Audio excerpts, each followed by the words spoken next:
এবং যোগ্য ব্যক্তিকে আমরা যদি এমপি বানাই তাহলে কেবলমাত্র আমাদের এবং আমাদের আগামী দিনের সন্তানদের ভবিষ্যৎ সুন্দর এবং সুশৃঙ্খল হবে।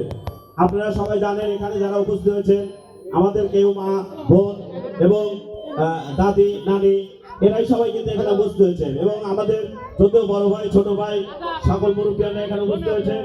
সবাইকে আবারও বাংলাদেশ জাতীয়তাবাদী দল শাহজাদপুর পৌর কৃষক দলের পক্ষ থেকে আপনাদের স্বাগত জানিয়ে সবার সুস্বাস্থ্য কামনা করে আমি আমার সংক্ষিপ্ত বক্তব্য এখানে শেষ করছি।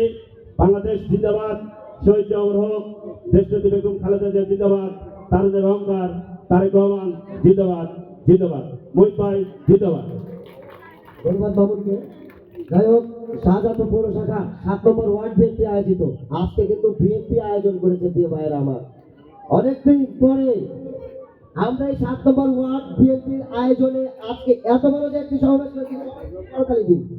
প্লিজ সবার জন্য ধন্যবাদ জানাই, কারণ আজকে কিন্তু আমরা মুহিত ভাই বক্তব্য শুনবো। বক্তব্য আজকে অনেকে দিবেন, কারণ আমাদের মধ্যে সর্বোচ্চ ভালো বক্তা আমরা কিন্তু আমাদের মাঝে বসে আছে। আমাদের দীর্ঘ 17 বছর যে ব্যক্তিটি সঠিক দিক নির্দেশনা এবং বক্তব্য দিয়ে যারা আমাদের নেতাকর্মীদেরকে সবসময় সাহায্য করেছেন সে কিন্তু আমাদের প্রিয় বড় ভাই আরিফুজ্জামান আরিফ ভাই।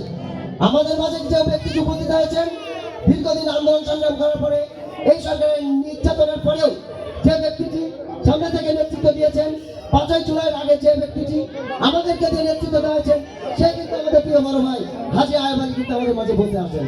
যাই হোক, অনেকে অনেক রকম বক্তব্য দিবেন, বক্তব্যের মধ্যে ভুল ত্রুটি হতেই পারে।